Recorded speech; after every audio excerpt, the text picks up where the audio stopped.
রফিকুল ইসলাম বাবু, প্রথমেই আপনাকে বাংলা নতুন বছরের শুভেচ্ছা জানাচ্ছি। খেলা, স্পোর্টস এমন একটি খাত যেখানকার অপতথ্য বা গুজব আমরা যদি ক্যাটাগরাইজ করতে চাই তাহলে সবচেয়ে বেশি এবং সব ধরনের গুজবকে আমরা এই অঙ্গনে সবচেয়ে বেশি হতে দেখেছি। আজকের প্রতিবেদনের উদাহরণই যদি দেখি, সেখানে আমরা বেশ কিছু গুজব বা অপতথ্য কিন্তু ইতিমধ্যে আমরা দেখেছি। বিসিবির অ্যাড হক কমিটির ব্যারিস্টার রাসনা ইমামের মন্তব্যকে ঘিরে একটি ফটোকার্ড ভাইরাল হয়েছে, পরে জানা গেল সেই ফটোকার্ডটি ভুয়া। একই সাথে সংঘবদ্ধভাবে হাজার হাজার মানুষ এটিতে প্রতিক্রিয়াও জানিয়েছে। এছাড়াও আমরা বাংলাদেশ ক্রিকেট বোর্ড থেকে পদচ্যুত হওয়া আমিনুল ইসলাম বুলবুল এশিয়ান ক্রিকেট কাউন্সিলের ডেভেলপমেন্ট কমিটির চেয়ারম্যান হিসেবে নতুনভাবে দায়িত্ব পেয়েছেন, এই ধরনের অপতথ্য আমরা কিন্তু সাম্প্রতিক সময় দেখছি। এবং এই জায়গায় থেকে আমি আপনাকে জানতে চাই, যখন এই ধরনের অপতথ্য বা গুজব সামনে আসে তখন কি প্রতিক্রিয়া থাকে এবং কি পদক্ষেপ থাকে বলবেন। ধন্যবাদ। শুভ নববর্ষ। আপনারা দেখেছেন যে এই ধরনের গুজব ইতিপূর্বে অনেকবার আমরা দেখেছি, এবং আমি সাধারণত এগুলি দেখে আমরা নিজেরাও অনেক সময় বিভ্রান্ত হয়ে যাই, সাধারণ মানুষের মতো আমরাও।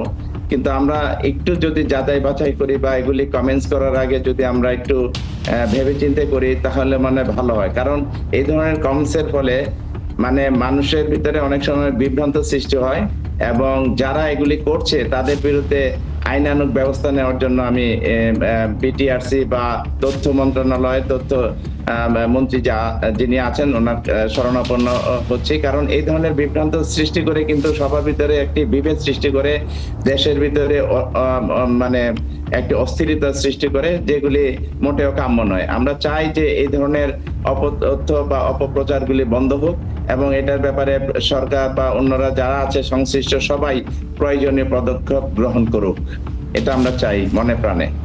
রফিকুল ইসলাম বাবু, এই ধরনের গুজব বা অপতথ্য যখন আমরা দেখছি, সেই সময় আপনি কি মনে করেন আসলে এই ধরনের অপতথ্য ছড়িয়ে কাদের লাভ হচ্ছে?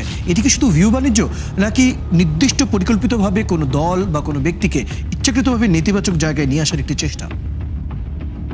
ডেফিনেটলি আমি মনে করি যে এটা একদিকে যেমন এটা অপপ্রচার, এবং তারা এটার একটা ভিউয়ার্স বাড়ানোর একটা চেষ্টা করে, উত্তেজনা সৃষ্টির চেষ্টা করে।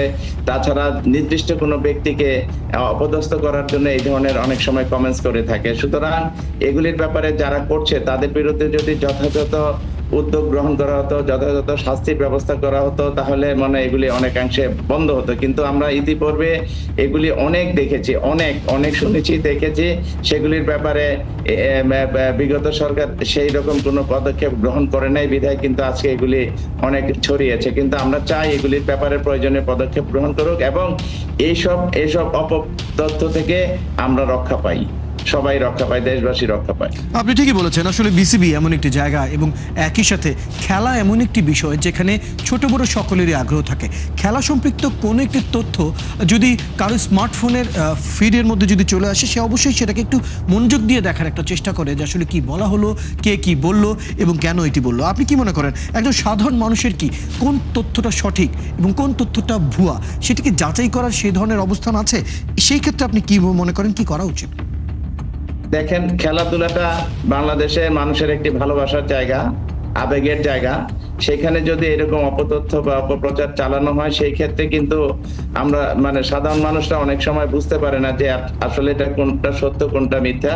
কিন্তু যারা একটু চিন্তা ভাবনা করে কমেন্টস করে তারা অবশ্যই বুঝতে পারবে যে এই ধরনের কমেন্টস বা যে ব্যক্তির সম্বন্ধে বা যে পার্সোনালিটির সম্বন্ধে এগুলি করা হচ্ছে সে এটা করতে পারে কি না, সেটা যদি একটু চিন্তা ভাবনা করে তাহলে অনেক ভালো হয়। কিন্তু আমরা এখানে অধিকাংশ সাধারণ মানুষ এগুলি বুঝে না, তারা কিন্তু সাথে সাথে এটা রিয়াকশন দেয়, যেটার ফলে কিন্তু সারা বাংলাদেশে কিন্তু একটা উত্তেজনার সৃষ্টি হয়। আমরা চাই যে এগুলি বন্ধ করার জন্য সরকার প্রয়োজনীয় পদক্ষেপ গ্রহণ করবে ইনশাল্লাহ, এবং যারা এই অপপ্রচার চালাচ্ছে তাদের বিরুদ্ধে যদি যথাযথ ব্যবস্থা নেয় তাহলে হয়তো এগুলি বন্ধ হয়ে যাবে এক সময়।